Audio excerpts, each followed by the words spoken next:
الحمد للہ رب العالمین والعاقبۃ للمتقین والصلاة والسلام علی رسول النبی الکریم اما بعد فاعوذ باللہ من الشیطان الرجیم بسم اللہ الرحمن الرحیم انا انزلناه فی لیلۃ القدر وما ادراک ما لیلۃ القدر لیلۃ القدر خیر من الف شہر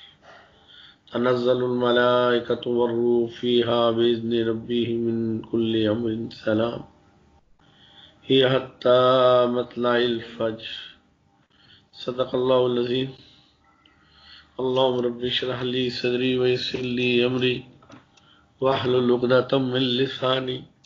یفقہوا قولی ربی زدنی علما ربی زدنی علما ربی زدنی علما۔ اللہم صلی علی محمد النبی الامی وازواج امہات المؤمنین وذریۃ وآل بیت کما صلیت علی ابراہیم انک حمید مجید۔ اللہم صلی علی محمد النبی الامی وعلی آلہ وصحبہ وبارک وسلم۔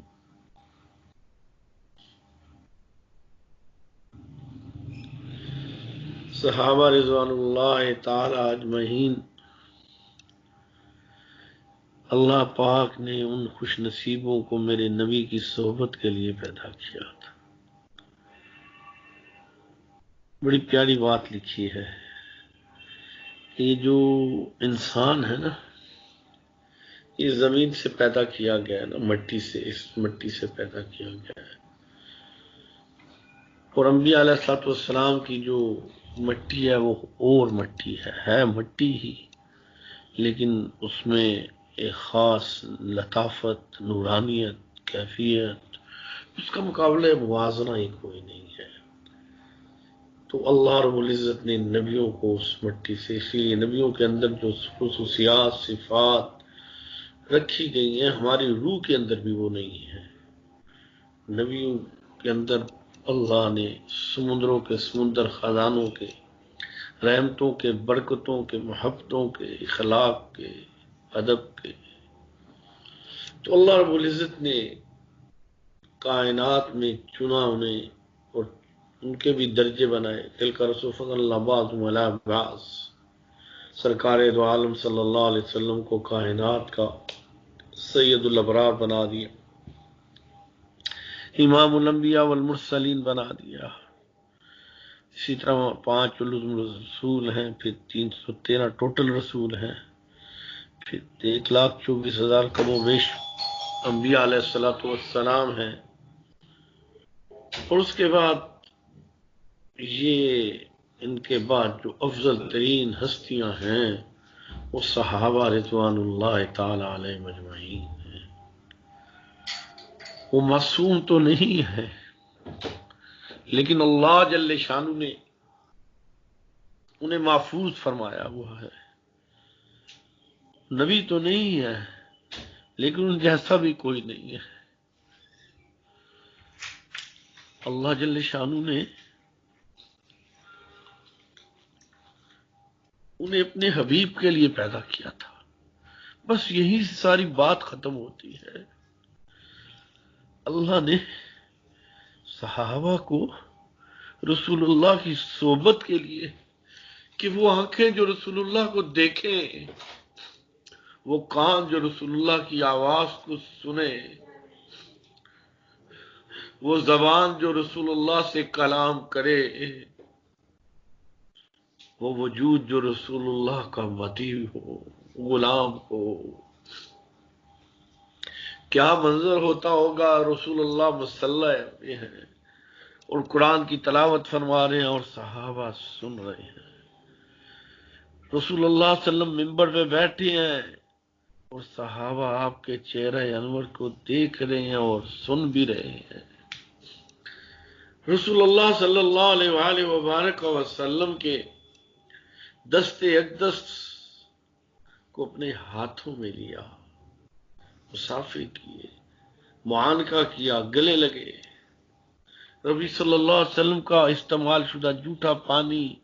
کھانا، دودھ استعمال فرمایا، امام رسول اللہ، مقتدی صحابہ،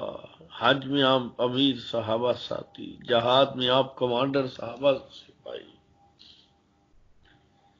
اور پھر جن کے جنازے رسول اللہ نے پڑھائے، اللہم اغفر لحینا و میتنا۔ اہل سنت والجماعت کا ایک عقیدہ ہے کہ یہ جو مٹی ہے نا، روضہ رسول کا جو حصہ ہے جہاں آپ آرام فرما رہے ہیں، یہ جو جتنا ہے جو آپ کے وجود اقدس سے مس ہے، یہ زمین، آسمان، کرسی، عرش، لوح محفوظ، بیت المعمور سب سے افضل ہے۔ اللہ کی ذات ما وراء الورا ہے، اس کے لیے کوئی مقام نہیں چاہیے، وہ ایک اللہ اللہ نور السماوات والارض، میرے نبی کا ایک نور، ایک وجود ہے، اور وہ وجود مجسم ہے، لہذا وہ جگہ جس جگہ آپ آرام فرماتے ہیں اس کا موازنہ، مقابلہ کوئی نہیں کر سکتا۔ ارے ایک مٹی جو میرے نبی کے وجود سے ٹکرا گئی، وہ عرش بری سے بھی بالا ہو گئی، اور جن صحابہ نے رسول اللہ صلی اللہ علیہ وسلم کو دیکھا، ہاتھوں میں ہاتھ لیے، ہاتھ چومے، آپ کے استعمال شدہ پانی کو پیا، آپ کے پیچھے نمازیں پڑھی، آپ کے ساتھ حج عمرے کیے، آپ کے ساتھ جہاد کیے، آپ کے ساتھ رشتہ داریاں، رشتے کیے، رشتے دیے، اپنی زندگیاں قربان کر دی، میرے نبی کے کہنے پہ ہجرت کر کے سب کچھ لٹا دیا، اور جہاد میں نکلتے ہوئے سب کچھ چھوڑ گئے، نہ ان جیسا کوئی پہلے تھا نہ بعد میں ہوگا۔ وہ اتنے حریص تھے، اتنے حریص تھے، اتنی بڑی دولت رسول اللہ کو پا لی، اس سے آگے تو کائنات کی کوئی چیز ہی نہیں ہے۔ ہاں، آپ نے فرمایا خیر القرون ثم الذین یلونہم ثم الذین یلونہم، سب سے بہتر دور میرا دور ہے، میرے بعد میرے صحابہ کا دور ہے۔ حضرت جی رحمۃ اللہ علیہ فرماتے تھے صحابہ کا تو موازنہ ہی کوئی نہیں، ساری دنیا ولی اللہ بن جائے تو کسی صحابی کی گردن پاؤں کو نہیں پا سکتی۔ صحابہ کے بعد تابعین، اس کے بعد تبع تابعین، یہ امامین، پھر ولایت شروع ہوتی ہے۔ کہ بعض صوفیوں کے دماغ پھر جاتے ہیں کہ بعض سوچتے ہیں کہ ہم پتہ نہیں کہاں کیا بن گئے ہیں۔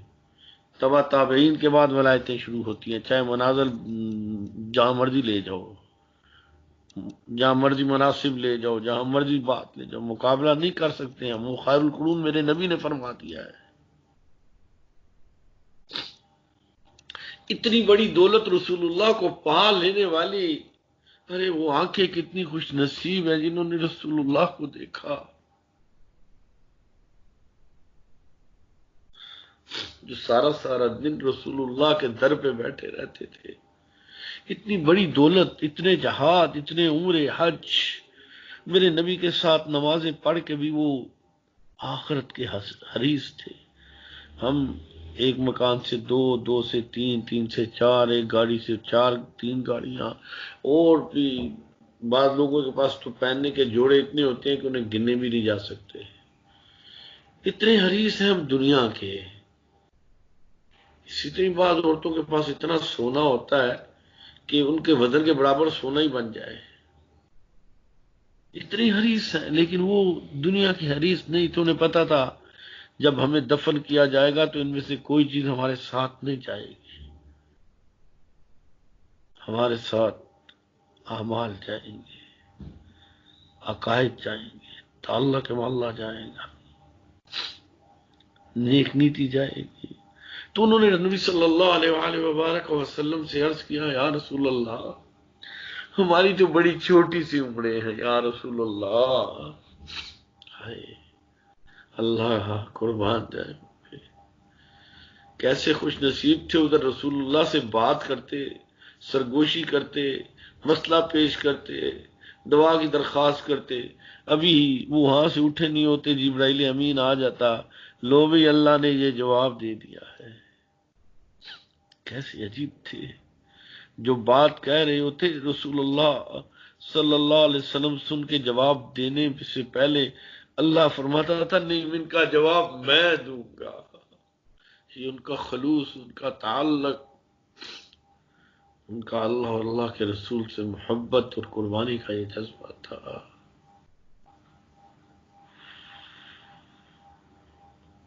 اتنے واقعے حدیث کی کتابوں میں آتے ہیں کہ آدمی سوچ نہیں سکتا۔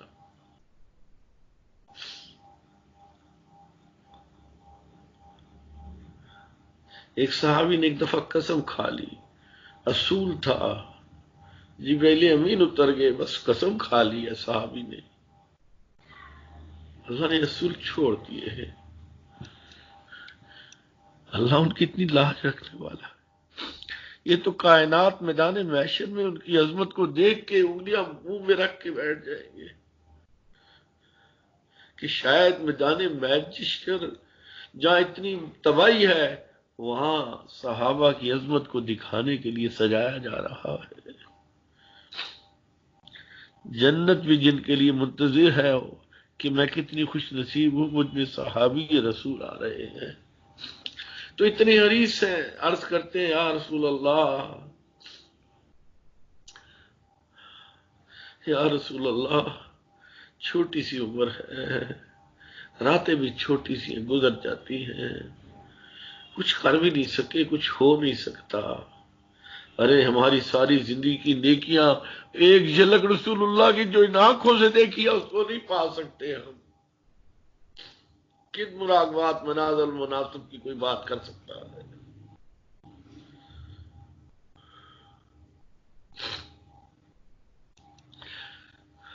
یا رسول اللہ، پہلی امتوں کی تو عمر 1000 سال، 2000 سال، 1500 سال، 900 سال ہوتی تھی، اور وہ بڑے تگڑے ہوتے تھے، وجود کے اعتبار سے قوی ہوتے تھے، باہمت ہوتے تھے۔ یا اللہ، یا رسول اللہ، انہوں نے تو بڑی محنت کی ہے، یا رسول اللہ ہم پیچھے رہ گئے، ہم پیچھے رہ گئے۔ نبی صلی اللہ علیہ وسلم کے دل پہ جا کے لگی اپنے دیوانوں کی یہ دادا،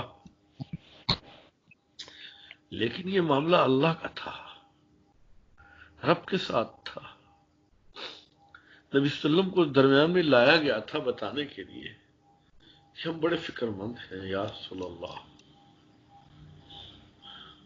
بس کیا ہوا، رسول اللہ صلی اللہ علیہ وسلم کی دل کی کیفیت بھی شامل حال تھی۔ پھر اللہ رب العزت نے